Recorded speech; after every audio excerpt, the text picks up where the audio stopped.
un autre pays qui m'attrape. Bon, on va dire au revoir à la loco, à la ticket, oui, vraiment. On va dire la table. Comment est-ce que tu gères la pression sociale, la pression et ou familiale autour du fait que tu sois une femme, que c'est difficile de se poser quand tu voyages beaucoup. Ouais. Le petit, la petite pression de ça, quoi. Comment est-ce que toi tu gères ça? Waouh, c'est une super question parce que ça a énormément changé depuis que j'ai commencé à voyager. En réalité, moi, j'ai commencé à voyager à l'âge de 10 mois pour aller en Guadeloupe. Quand tu es arrivé, ça fait un peu le... tu sais, quand on arrive à Zongo, ils mettent une pancarte. Oubliez les tracas de la route, vous êtes arrivés.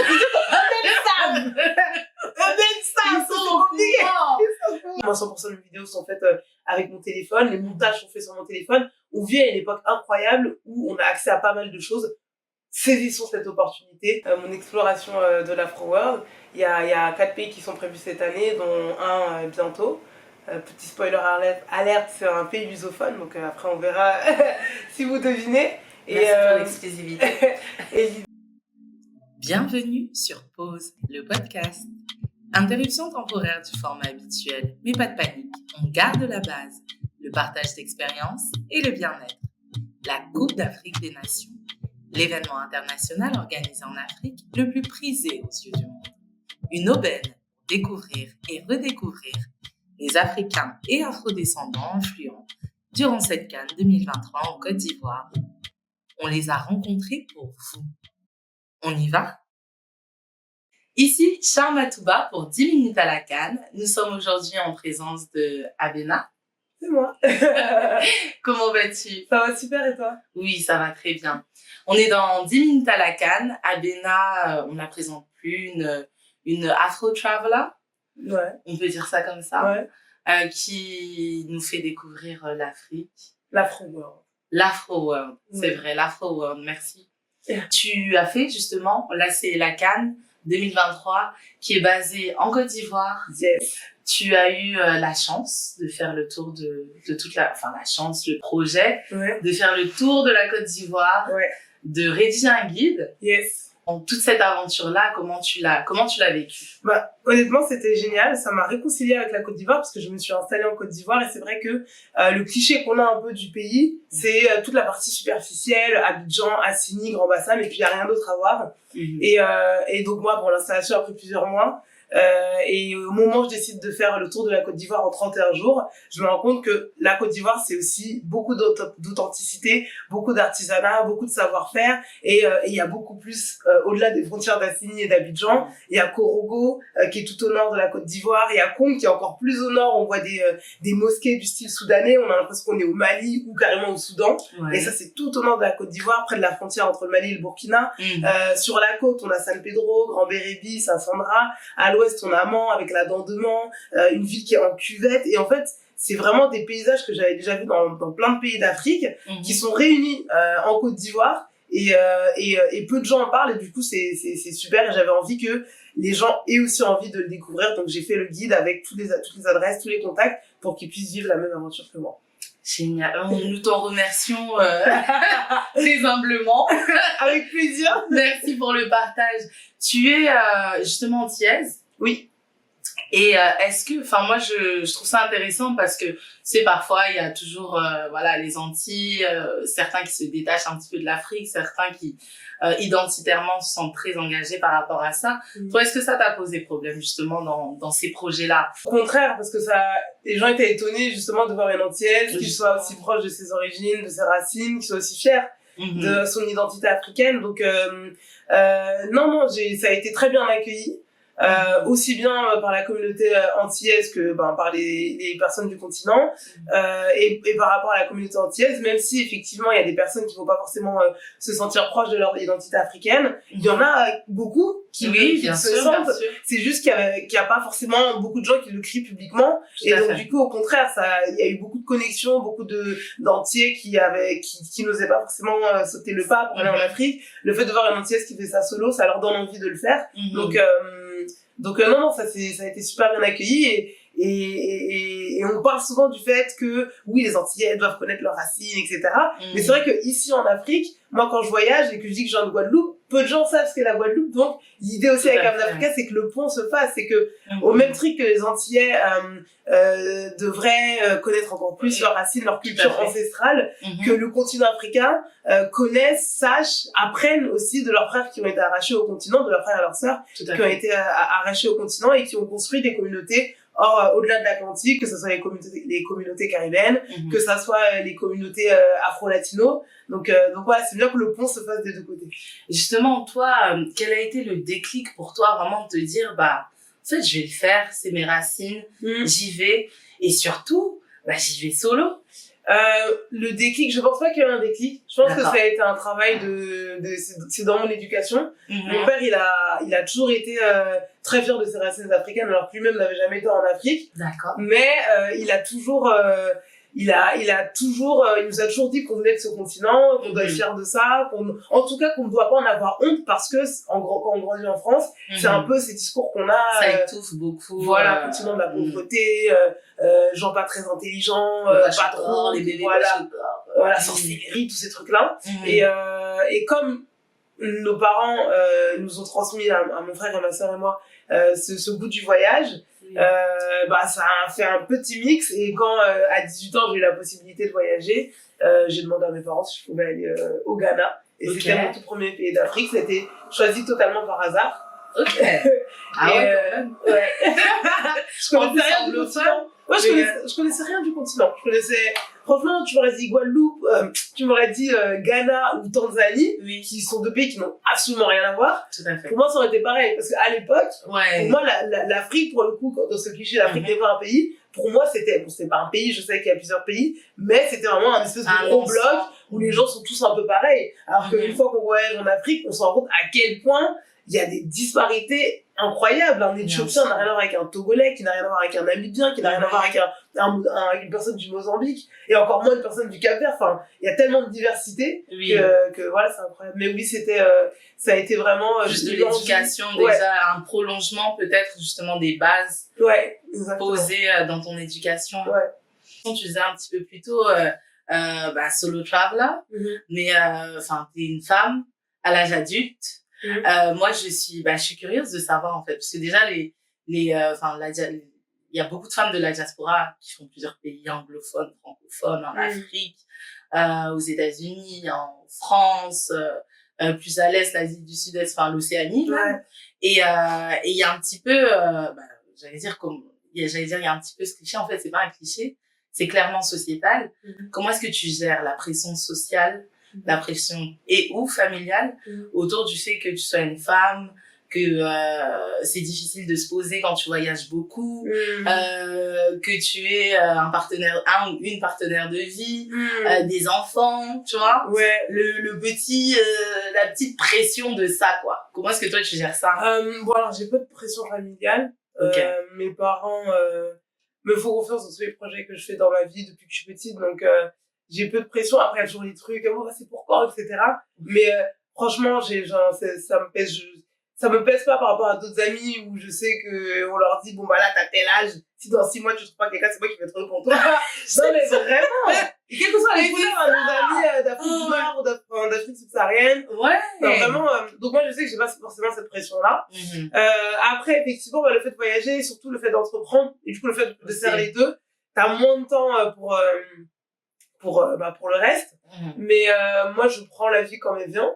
Et voilà. Et puis, et c'est aussi pour ça que beaucoup de gens, dans leur imaginaire, en me voyant voyager tout le temps, se disent que voilà, c'est ce que j'aime, je vais faire ça toute ma vie. Mais moi, j'aime voyager, mais je me vois pas être digital nomade, par exemple. Je me vois pas faire 3 mois quelque part, 4 mois quelque part. Je l'ai fait pendant 2 ans parce que c'était un projet qui avait un début et qui a une fin.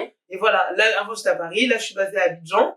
Je voyage, je fais des allers-retours quand j'ai des voyages, des projets, des documentaires à tourner.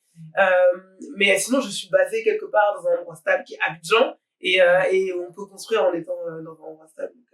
Donc voilà, mais oui, forcément. Et je trouve que souvent le voyage, c'est affilié au fait de manque de stabilité. Tu voyages, t'es pas stable. Bon, il y a beaucoup de gens, beaucoup de copines finissent par finir stable avant de voyager. Donc bon, non, je pense que en vrai, qu'on soit, de ce que je vois par expérience de mon entourage, qu'on voyage beaucoup ou qu'on soit stable, qu'on se pose ou pas, ça dépend de toi, comment tu es, de toi, ce que tu veux, de ce que tu dégages, de ce que tu attires ou que tu n'attires pas. Évidemment, logistiquement parlant, c'est plus simple de trouver quand on est stable dans un pays. Mais moi, franchement, toutes mes copines globetrotteuses, c'est pas quelque chose qui franchement met la pression. Et en plus, on a tellement en tout cas pour celles qui entreprennent, il y a tellement cette liberté géographique que je voyage partout. Si c'est en Namibie que je rencontre l'homme de ma vie, moi j'ai aucun souci à rester en Namibie parce que je dépends de mon PC, d'une connexion internet pour pouvoir travailler. Donc voilà, j'ai pas besoin de rentrer quelque part. Donc voilà, même là je suis à Abidjan, mais qui sait quand je vais voyager si sait-on jamais. Si c'est un autre pays qui m'attrape.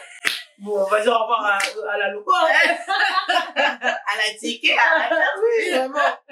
On va dire la canne. La canne la plus chic de l'histoire. La plus chic de toute l'histoire. Chic. Et les gens disent, oui, mais vous dites ça. Mais vous avez fait qu'une seule canne. Bon, déjà, j'ai pas fait qu'une seule canne. Et ensuite, même si on n'a pas fait les autres cannes, ça se voit. Non, ça se voit, ça se ressent. Vraiment. Ça se voit. Il y a même pas de débat, en fait. Ouais, non, clairement. Il y a pas match, comme on dit chez nous. Quelles évolutions, selon toi, as-tu vu, c'est parce que ça fait maintenant, déjà depuis 18 ans, ça a peut-être été l'entame pour toi.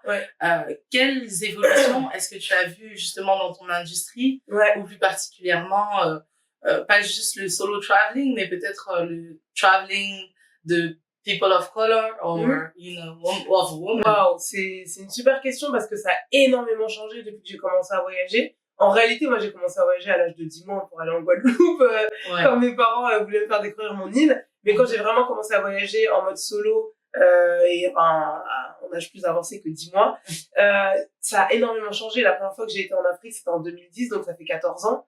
Oui. Alors, il y a deux choses. La première chose, il y a le Black Traveling. Où vraiment on était cette communauté, en tout cas pour ceux de la diaspora, on était cette communauté de personnes qui n'avaient pas forcément les moyens, alors on voyageait pas tant que ça, et puis même si on avait les moyens, on n'était pas une communauté de gens qui voyagent, on restait chez nous, etc. Et grâce aux réseaux sociaux, grâce aux nouvelles générations qui ont tu sais, quand on fait l'image, nos parents étaient là, ils ont bossé comme des oufs et ils nous ont mis là. Et la nouvelle génération, beaucoup moins complexée, beaucoup plus à l'aventure, etc. On est beaucoup plus à voyager. On est beaucoup plus à avoir des femmes noires, des hommes noirs, des groupes de copines noires, des girls trips, voyager hors de France et hors d'Europe, que ça déconstruit beaucoup et que je vois beaucoup plus de on reste encore rare, je trouve, par rapport à l'échelle mondiale, mais je vois beaucoup plus de personnes noires, de familles noires voyager par rapport à 2010. Vraiment, ça a changé. Oui, ça a changé radicalement, je trouve. Et c'est bien, et je pense que ça va continuer. Dans l'évolution, je pense que ça va s'étirer. Oui, je pense que c'est quelque chose qui se normalise de plus en plus, alors qu'avant, c'était vraiment, ah non, nous, si on voyage, on va chez la famille, on va dans des pays où on connaît des gens là-bas, alors que là, non. Ok, je veux aller à Zanzibar, je trouve un hôtel, je prends le billet d'avion et j'y vais. Et ça, c'était pas le cas avant. C'est encore pas assez selon moi, mais c'était pas le cas avant et c'est une avancée. Oui. Et après, concernant la partie uniquement voyage en Afrique, là aussi, ça a changé radicalement. En 2010, moi, quand je vais au Ghana, il y a personne qui va en Afrique. Les gens qui vont en Afrique, quand je dis personne, j'abuse, il y a très peu de gens qui vont en Afrique. Les gens qui vont en Afrique, c'est parce qu'ils autrement de juste leurs origines, enfin, je veux dire. Oui, évidemment. Oui, quand je dis à très peu de gens. Le Soudanais va aller au Soudan, voilà. Exactement. Il y a peu de gens qui vont découvrir l'Afrique. C'est-à-dire que mes copines sénégalaises qui allaient en Afrique, c'était forcément au Sénégal. Mes copines gabonaises qui allaient en Afrique, c'était forcément au Gabon. Les Camères. Voilà. Alors qu'aujourd'hui, la Cannes est le plus bel exemple et la meilleure illustration. Aujourd'hui, on voyait des gens, on pouvait se retrouver à des tablés où tu avais que des noirs et tu n'avais aucun ivoirien. Tu vois? Ça. Donc, aujourd'hui, il y a de plus en plus de personnes noires qui mettent l'Afrique dans leur projet de voyage au même titre qu'ils mettent Bali, qui mettent la Thaïlande, qui mettent New York. Et avant, c'était pas du tout le cas. Avant, il y a eu ce truc un peu, tu vois, qui est un peu démodé même, je trouve, maintenant, de l'Afrique qu'on ne vous montre pas. C'est comme ça. Il y a des routes, il y a des buildings. Et tu vois, nous, on rigole parce qu'on est déconstruits, parce qu'on vit ici. Et que pour nous, c'est normal. C'est une réalité pour nous. L'endroit où on est, il y a 3 ans, tu prends une photo, tu dis que c'est en Afrique, les gens ne te croient pas. Parce qu'il ne veut pas avoir un endroit classe, un grand écran plat, des belles lumières, Non, il y a des pas jolis ça. setups, Un joli canapé et mignons tout. comme ça, doux. Ouais. Et puis l'électricité. Et puis il y a l'eau. Tu vois, non, mais c'est vrai. Non, clairement. Il y a encore des gens, vraiment, moi, quand j'étais au Rwanda, c'était en 2019, la moitié de mes collègues comprenaient pas ce que j'allais faire là-bas. Ils me disaient, attends, mais il y a la guerre là-bas. Parce que ils avaient encore en tête le génocide de 91, on était en 2019. Ils ont encore ces trucs sur le continent africain. Ça se déconstruit de plus en plus. Oui. Et c'est très bien. Mais c'était pas du tout le cas avant. Et je pense que c'est super. Et qu'il faut que ça continue. Et que plus il y aura de touristes, plus il y aura de gens qui sautent le pas, plus le voyage en Afrique sera accessible. Parce qu'il est vrai que, encore maintenant, je trouve qu'il y a des choses qui sont pas trop accessibles, aussi bien au niveau financier. Il y a des pays qui coûtent encore extrêmement cher, parce qu'il y a peu de clients, et du coup, ça monte vite. Il y a... même de pays africains à pays africains. Oui, tout simplement. Ouais, j'étais au Sénégal la dernière fois. De repasser parfois par la France ou par l'Espagne avant de y redescendre. C'est assez aberrant quand même. Vraiment. J'ai des amis qui voyagent dans la sous-région. Donc, quand on parle de sous-région, on parle de l'Afrique de l'Ouest, et qui font des fois Dakar, Paris, un autre pays de la sous-région. Parce que ça coûte limite juste 200-300 euros de plus. Ouais, oui. Mais parce qu'en fait, 800 euros pour faire 1h30 de vol, psychologiquement, c'est pas possible, en fait.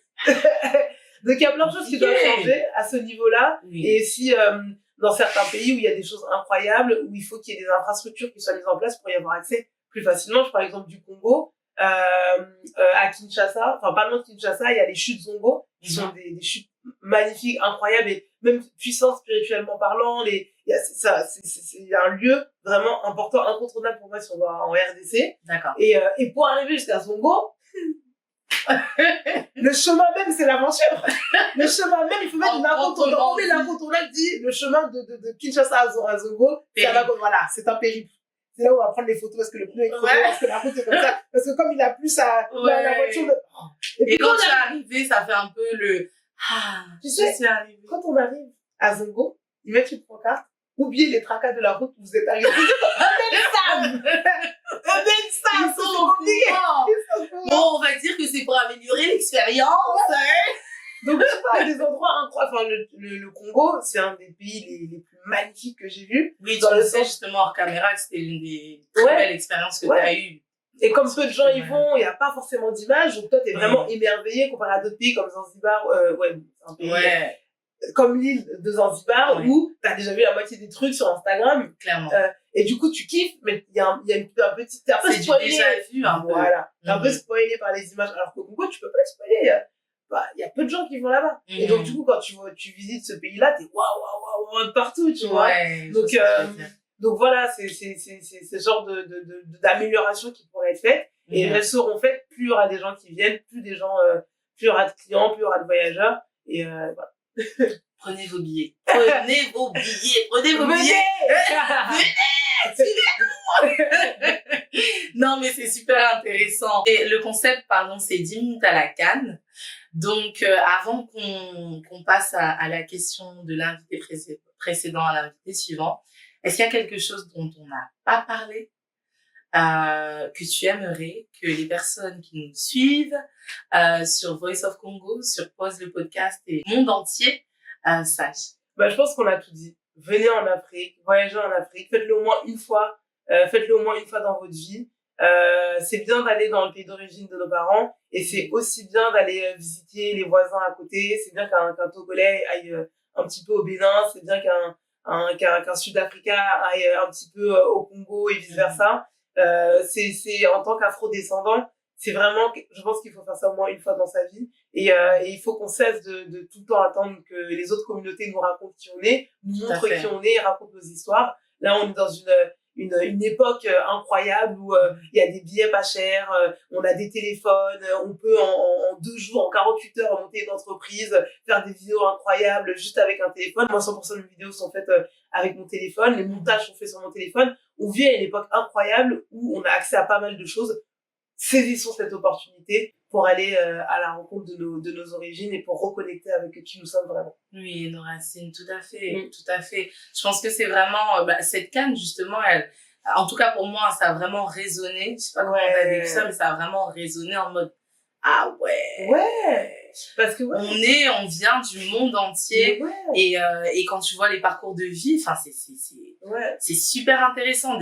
Ça va de l'entrepreneur aux diasporans, à ceux qui font des études, aux doctorants. Enfin, je veux dire, c'est impressionnant. Et il y a vraiment cette force, enfin, personnellement, moi, cette canne-là, je me suis jamais autant sentie congolaise. Ouais. Il faut le dire. C'est vrai. Parce que tu vois, enfin, je veux dire, on était là avec les supporters pour le drapeau, tu vois, pour tous ceux et toutes celles qui peuvent pas venir, tout ce qui se passe à l'est du Congo, toute la diaspora. Et enfin voilà, de 7 à 77 ans, tu vois, tu reconnectes avec des tontons, enfin tontons de bouche, de cœur même, qui deviennent de cœur, tu vois, de match après match. Bah on se voit, on s'appelle maintenant. Et c'est impressionnant de voir comment voilà, l'Afrique a une puissance à s'unir. Exactement, parce qu'en fait, on met le focus, en fait, quand on dit, c'est la canne la plus chic, les gens pensent qu'on met le focus sur Abidjan, donc évidemment, ça a été fait sur Abidjan, mais pour moi, cette canne, c'était une ode à l'Afrique tout entière. C'était toute l'Afrique réunie au même endroit, et c'était une ode à l'Afrique dans plein de petites choses, dans la manière dont les joueurs sont sortis de leur avion avec leur tenue ou leur motif traditionnel, dans la manière où, tu sais, les avant-matchs, oui, quand où ils dansaient et tout, dans leur... mais avec leur... Et ça, du monde. On peut pas faire ça à Coupe du Monde, ils vont danser sur quoi avec l'équipe de France, tu vois pas. Et là, t'avais les Sud-Africains qui chantaient leur chant traditionnel, t'avais les gens du Cap-Vert qui mettaient leur musique et tout avec leurs grosses barbes, et du coup on découvrait des choses du Cap-Vert. Oui, ou même des chansons, parce que c'est vrai que parfois l'industrie de la musique, justement, on connaît, voilà, les Congolais sont connus dans la musique, le coupé-décalé ou autre, mais dans certains pays, effectivement, moi, le Cap-Vert, je suis allée googler, c'est la même chose, tu vois, tu dis, mais non, il n'y a pas de souci, tu dis, mais c'est frais ce son, tu vois, c'était vraiment une découverte à tellement de niveaux. Et je pense que, je pense je le dis à tous les épisodes, hein, mais nous on est rentrés dans l'histoire. On est rentrés dans l'histoire et non des moindres. Non des moindres. Et c'est vrai que j'ai vraiment hâte de pouvoir vivre autant de choses, mais je pense que dans les événements en tout cas sportifs, il y a rarement, enfin il n'y a pas plus grand en Afrique quoi. Tes projets, on en parle ou on en parle pas trop Bah là maintenant je suis basée à Abidjan, l'idée c'est de faire un voyage par trimestre, avant je voyageais tout le temps, et là l'idée c'est une fois par trimestre je prends mon sac à dos et je continue mon exploration de l'Afro World. Il y a 4 pays qui sont prévus cette année, dont un bientôt. Petit spoiler alerte, c'est un pays lusophone, donc après on verra si vous devinez. Merci pour l'exclusivité. Et l'idée c'est de continuer à faire ce que je fais, de toujours aimer ce que je fais, de pas m'ennuyer, donc d'aller vraiment sur des destis où je sais que je vais apprendre des choses, où je sais que je vais connecter, où je sais que je vais vraiment faire des belles rencontres, apprendre des gens que je rencontre. Et l'idée aussi, avec le Covid malheureusement, quand j'ai fait le 16 mois 16 pays, j'ai dû rester en Afrique alors que j'avais prévu vraiment de faire tout l'Afro World. Là bon, maintenant c'est terminé et je vais pouvoir aller au-delà des frontières de l'Atlantique pour aller dans la Caraïbe, aller en Amérique latine. Donc voilà, ça ce sera cette année ou l'année prochaine. Écoute, si tu t'ennuies pas, nous on s'ennuie pas. Donc Parfait. c'est mieux, tu t'ennuies pas. Exactement. Pour le bien de tous. Exactement. Alors Sandy, il y a un concept ici très rapide, interne au concept, où l'invité précédent pose une question à l'invité suivant. D'accord. Et l'invité précédent a demandé, selon toi, quelle est la valeur, le trait d'éducation que tu gardes à cœur tout le temps, qui guide tes pas tout le temps? J'hésite entre deux. C'était que un, ils ont été très précis. L'invité était très précis. La valeur famille, c'est considéré comme une valeur. Oui. Le fait d'avoir la valeur famille. Et c'est celle que je garde vraiment partout. Déjà parce que dans ma famille on est très proches, mes parents, mon frère, ma soeur et moi. Même là, ma soeur vit en Guadeloupe, moi en Afrique, mon frère voyage un peu partout. Et on est toujours très proches, on a notre call mensuel où on se donne chacun de nos nouvelles. On a nos groupes WhatsApp où on se donne des nouvelles absolument tous les jours. Et en fait, même dans ma vie de tous les jours, dans les voyages que je fais, il y a toujours ce truc que j'essaye de retrouver, recréer, reformer, où tu as toujours ce petit groupe de personnes, où tu cherches pas à être la personne populaire d'Abidjan ou la personne populaire de ton groupe de voyageurs. Tu cherches à avoir ces 1, 2, 3, 4 personnes sur qui tu peux compter, avec une extrême bienveillance, avec un attachement totalement désintéressé. Je suis pas avec toi parce que tu as 150 000 abonnés sur Instagram, je suis pas avec toi parce que tu viens de France, je suis avec toi parce que je t'aime bien, pour toi, j'aime ta personnalité, j'aime échanger avec toi. Et donc voilà, il y a ce truc, et c'est pour ça qu'Abidjan, j'ai eu du mal au début à vraiment me sentir bien. J'avais pas créé mon crew, quoi. T'avais pas ton squad. J'avais pas mon squad, j'avais plein de gens, je connaissais plein de gens, les gens te reconnaissent dans la rue, etc. Mais t'as pas tes gens, quoi. Quand t'es malade, qu'est-ce qui vient t'apporter à manger, quand t'as des coups de blues, sur quel canapé tu vas t'échouer pour pleurer en buvant tes tasses de thé, tu vois, ou pas. Ça c'est important quand on est expat, ripat. Parce qu'il y a ces moments-là aussi, je pense qu'il faut le dire, ces moments, c'est pas que bien. C'est pas que assini, bouteille. Il y a la nostalgie, et oui, les proches, les habitudes, le sentiment de se sentir moins de son chez-soi, des gens qu'on aime, qu'on connaît. Les odeurs. Ouais, vraiment.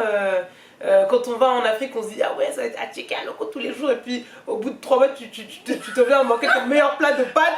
Tu vois pas de bolo au restaurant, tu prends, alors qu'en France, tu calcules pas les pâtes de bolo. Donc il y a ces trucs qui peuvent te manquer, et ouais, c'est vraiment ça que je crée dans toutes les sphères de ma vie, dans mes voyages, là dans mon installation, même dans le business. Tu sais, le fait d'être entrepreneur, l'avantage par rapport à un salarié, c'est que tu choisis en fait avec qui tu prends tes pauses café, ou avec qui tu ne prends pas tes pauses café. Justement. Et quand tu es aussi libre, tu vois, moi je suis dans le digital, donc tout est 100% web, etc.